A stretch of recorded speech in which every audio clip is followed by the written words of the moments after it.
तो इस क्वेश्चन में फंसने के चांस मैक्सिमम बढ़ जाते हैं। अब यहाँ पे क्या है, बेसिकली मॉलिक्यूल दिया है, यहाँ पे ज्योमेट्री है, यहाँ पे सिमेट्री है, यहाँ पे इसका डाइपोल मोमेंट बताना है। ठीक है, मॉलिक्यूल में BeCl2 BCl3 NF3 HCl4 CCl4 H2O H2S HBr CO2 H2 HCl यहाँ पे गिवन है।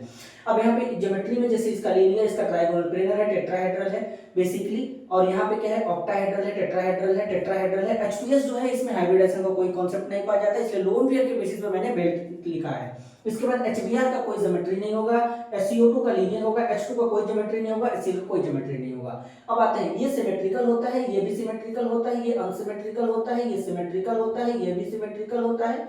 H2O अनसिमेट्रिकल होता है, H2S अनसिमेट्रिकल होता है, HBr में पोलर बॉन्ड होता है बेसिकली। और इसके बाद यहाँ पे देखेंगे CO2 सिमेट्रिकल होता है, H2 में नॉन पोलर बॉन्ड होता है, HCl में पोलर बॉन्ड होता है। डाइपोल मोमेंट निकालेंगे तो बेसिकली क्या होगा, सिमेट्रिकल वाले में 0 होगा, तो यहाँ पे 0 होगा बेसिकली, यहाँ पर भी 0 होगा। अनसिमेट्रिकल वाले में नॉट 0 होगा, यहाँ पे क्या होगा, 0 होगा बेसिकली, सिमेट्रिकल है। फिर यहाँ पे भी सिमेट्रिकल है तो 0 होगा। अनसिमेट्रिकल वाले में नॉट 0 होगा, फिर यहाँ पर भी देखेंगे तो अनसिमेट्रिकल है, नॉट 0 होगा। यहाँ पर क्या होगा, बेसिकली नॉट 0 होगा क्योंकि पोलर बॉन्ड है, यहाँ पे क्या हो जाएगा, 0 हो जाएगा, यहाँ पर भी 0 हो जाएगा, यहाँ पर नॉट 0 होगा। अब कितने मॉलिक्यूल में यहाँ पे डाइपोल मोमेंट प्रेजेंट है ये देखना है, तो यानी 1 2 3 4 5, यानी इस क्वेश्चन का फाइनल आंसर कितना आ जाएगा, 5। अगर तुम डिटेल में समझना चाहते हो dipole moments, hybridisation, structure, geometry, तो कमेंट करो, डिटेल में समझेंगे। मिलते हैं नेक्स्ट वीडियो में, तब तक के लिए धन्यवाद।